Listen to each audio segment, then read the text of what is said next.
আলাইকুম, সবাই কেমন আছেন? আমি আলহামদুলিল্লাহ ভালো আছি। আরেকটা সকাল সবার জন্য শুভেচ্ছা জানাই। আজকে আমার ছুটির দিন, আজকে আমার রান্নারও দিন, তাই আমি আজকে রান্না করবো। কি রান্না করবো দেখেন। এই মাছটা কি মাছ সবাই আমার কমেন্ট করে জানেন। তো কেন এই মাছটার ভিডিও করলাম, জাপানে আস্তা মাছ পাওয়া বা চোখে দেখা স্বপ্নের মতন। কি লেগে ওরা আস্তা মাছ বিক্রি করে না, ওরা কাইটটা টুকরা টুকরা করে বিক্রি করে। তার কারণে আস্তা মাছ খুব সহজে আমরা এইসব দোকানে পাই না। আমরা যেহেতু মুসলমান, আমরা বাঙালি যে হালাল ফুড, এই হালাল ফুডের তেনে মাছ গোস এগুলাই না খাই। তো এই মাছটা আনছি। এই মাছটার নাম কে কে জানেন আমার কমেন্ট করে জানান। এই মাছটা এখন রান্না করব। এটা কি পেঁপেও জাপানে পাওয়া যায় না, মধ্যে পাওয়া যায়, তা স্বপ্নের মতন।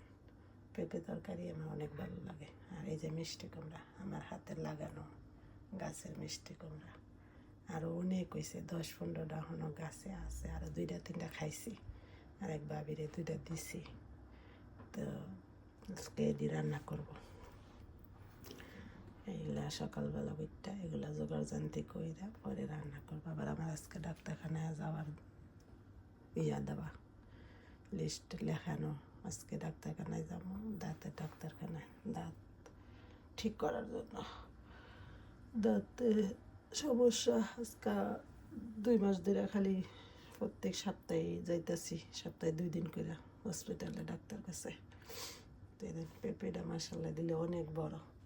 পেঁপে সহজে জাপানে পাওয়া যায় না।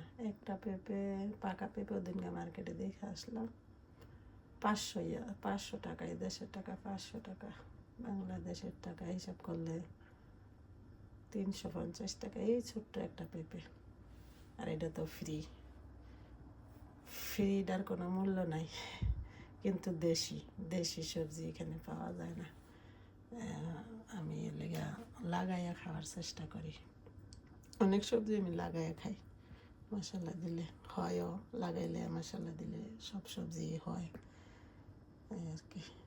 তো সকালবেলা উঠতে আগে মাছটারে রাত্রে বাড়ি করে রাখছিলাম, এখন নরম হয়েছে, তো আইসটা ফালাইলাম। এই যে আইসটাগুলো ফালাইলাম।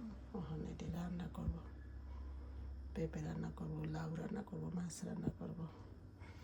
এই আজকে আমার চাকরি, সারাদিনের চাকরি। এগুলা রান্না করব, খাবো, একটু ঘোরাফেরা করবো। এই আমার রবিবারের দিন। তো সবাই ভালো থাকেন, আমারে কমেন্ট করে জানায়েন এই মাছটা কি মাছ, নাম কি। আল্লাহ হাফেজ, বাই বাই, আসসালামু আলাইকুম।